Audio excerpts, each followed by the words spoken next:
What's up, everybody? Thralls Metal here once again. I'm Necrotic Nick. I'm Jammin John. And we have an album review for you. So one that it was definitely on our radar because we're both big fans of this band for the week of the 7th of October was the latest offering from Goatwhore, Angels Hung from the Arches of Heaven. What a wonderful title. So clearly this is Christian rock. It's absolutely transparent there. So again, this comes out on the 7th of October on Metal Blade Records. This band formed in 1997 in good old NOLA. This is their 8th album overall, and this is blackened death thrash, and that's pretty much, I guess, a roundabout way of describing Goatwhore. Also features, for those that don't know, Ben Fagost, formerly of, or actually currently of, Soylent Green, because it still says they're active, even though they haven't put out an album in a while, and Sammy DeWay, formerly of Acid Bath on guitars.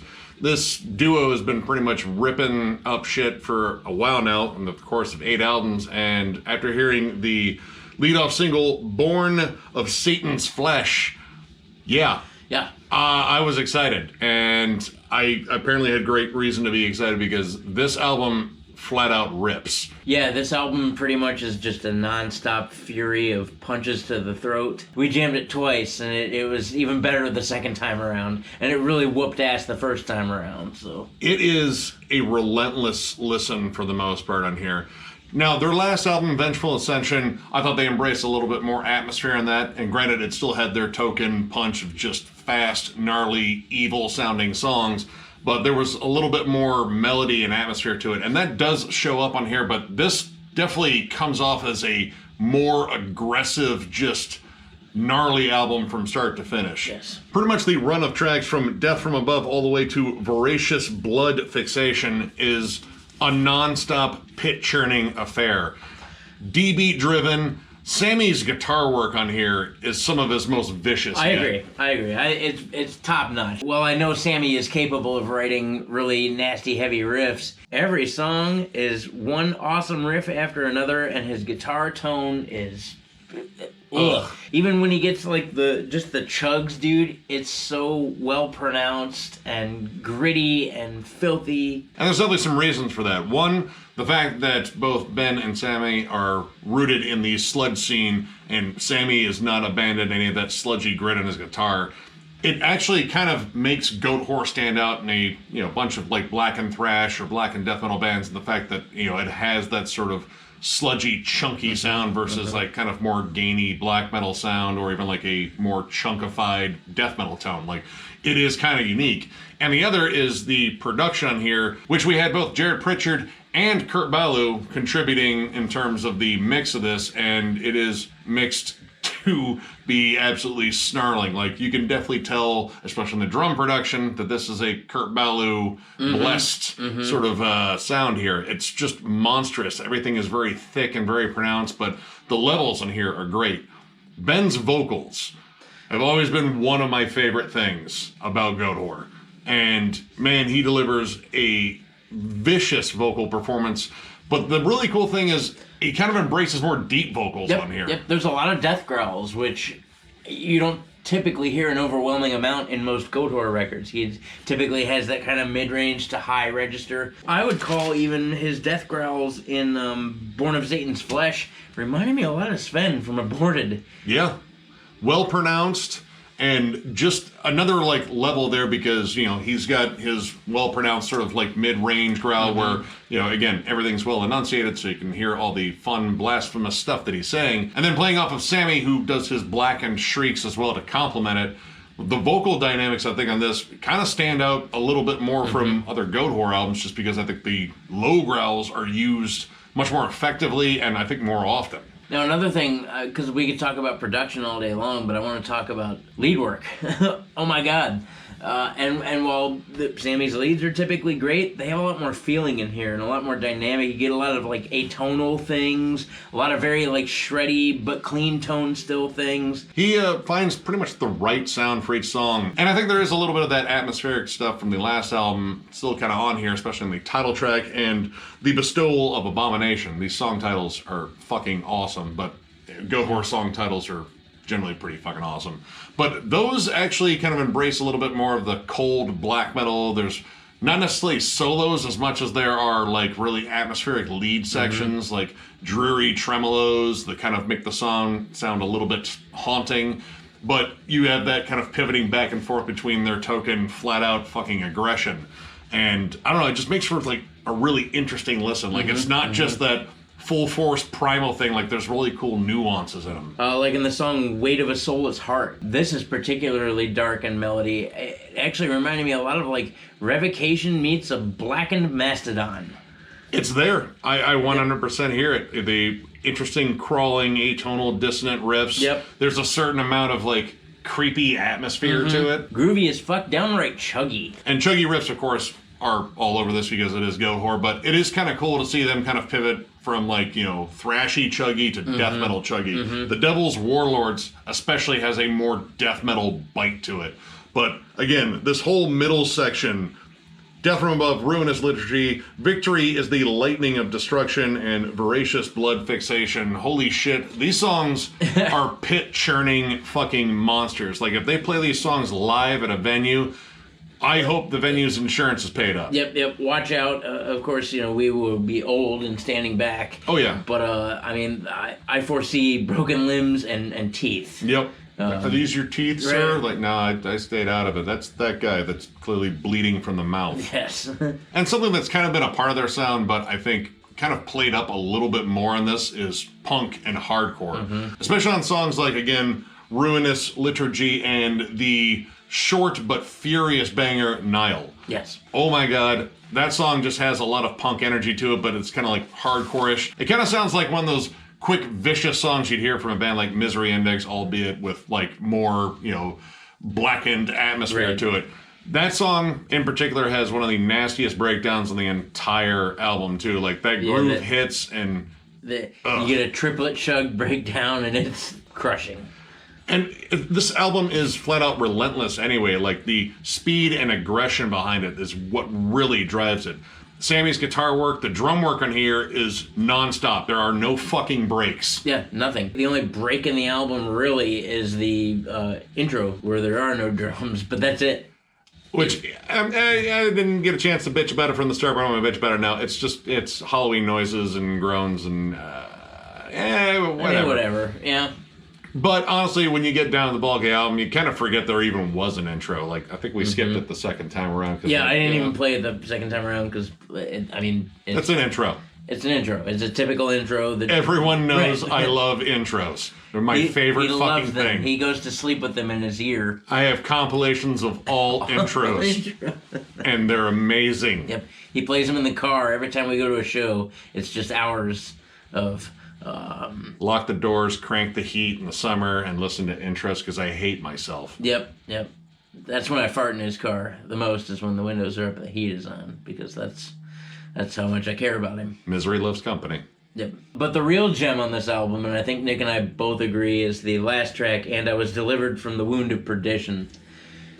Wow. This is the biggest song I think they've ever written. There is so much sprawling atmosphere, the acoustic lead-in. Oh, dude, it's beautiful. A repeating melody in it that is like one of the biggest hooks they've ever had. And honestly, I still have Apocalyptic Havoc stuck in my head just because I love that fucking riff and, you know, the line, who needs a god when you've got Satan? You know, it's a good fucking tag. But this song is moody.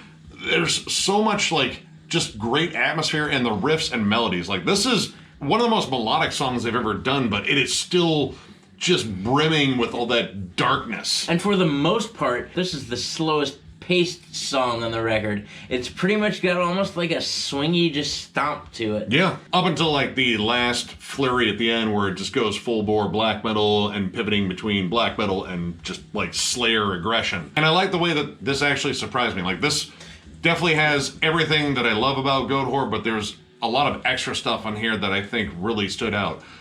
In terms of like any issues with this, I really don't have many. Like, I love the aggressive full throttle pace of this, but I did have an issue with, you know, a couple of tracks appearing early that actually exhibited more melody and more, you know, atmosphere.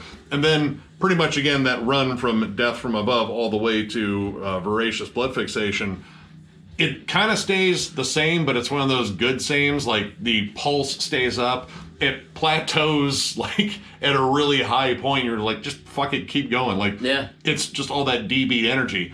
But I would have liked to have seen it mixed up a little bit more. Like, definitely leave the last track where it is, because that is a absolutely perfect way to close a record. Sublime fucking closer. Yep. But everything else about this, just fucking disgusting.